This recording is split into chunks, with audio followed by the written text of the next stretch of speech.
Virginia, go ahead. So I just want to know what the world would look like if you were king and, some irresponsible parents had 6 kids that they couldn't provide for. What would we do with the kids? Would they be allowed to starve in the gutter? Yeah, that's what we would do. That's it. That is? Yeah. I'm sorry? Yeah, oh yeah. So what you simply don't understand in your narrow-minded way of thinking is I must not want anything done because I don't want the government to do it. Is that something you can't understand?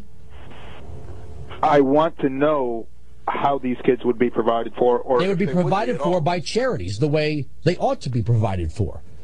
Because you can't abuse the good graces of people who are giving willingly. You can only abuse government. You can only abuse a government program because, what the hell does the government care? What the hell does the welfare department care? But are charities right now?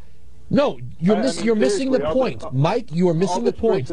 Your view is that if the government doesn't do it, it can't or won't be done. You only know that visible hand of government. That's all that you know. You can't see past that. You're misreading me. You're totally misreading me. My point is that the reason we have all these Great Society programs is because it wasn't being done. Because charities weren't providing for these kids back. No, they were.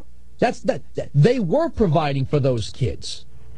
The fact is the government wanted to bring that on the inside of government and take credit for it and use it as a means to control others through the tax code.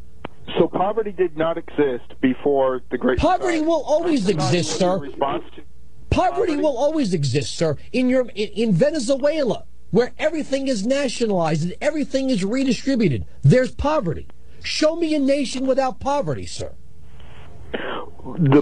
Show me a nation without poverty, sir. Kids were dying from rat. Kids are dying, kids are dying, kids are dying. You're not going to get me with the emotional stuff, sir. You're not going to get me with the emotional stuff. See, that's what so churches, synagogues, civic groups, all these churches, synagogues, civic groups, and charitable organizations, they weren't getting the job done as well as government can do it. Is that what you're telling me? That's exactly what I'm telling you. There were tenements in this country where kids were dying from rat bites. That doesn't happen anymore because the government got involved.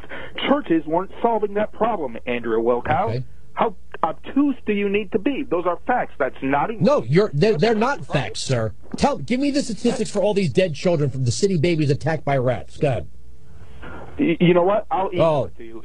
If you promise to read it on the air tomorrow. No, I'm not going to promise to do anything, sir. You're giving me anecdotes for the loss of liberty. Every single time the government does what you just said it does, it has to take. So you're saying so I want you to say it clearly that liberty is an overrated experience and social justice is more what government should be doing.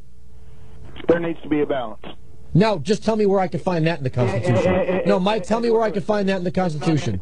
It's legislative history. It's in the congressional record what was happening to these kids. Okay, so just tell me where I can find that power of the federal government in the 18 enumerated powers. General welfare? That's what general welfare means? You mean the 18 enumerated powers don't go on to define general welfare?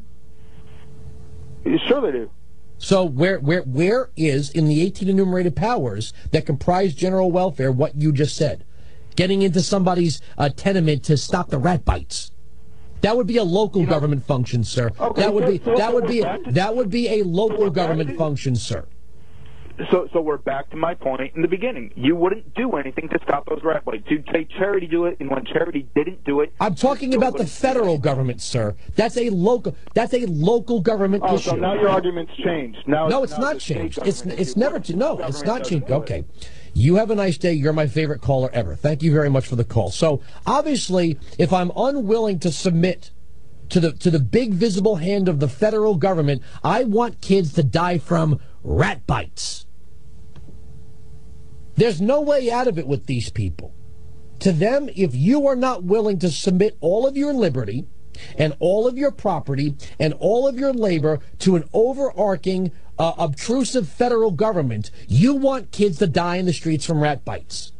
There is no private property. There is no liberty. There's no limits on government. It's whatever the government wants to take, whatever it wants to redistribute, whatever inequality it wants to mitigate, if you are unwilling to lay your neck on the table and have them raise that giant guillotine, you're demonic.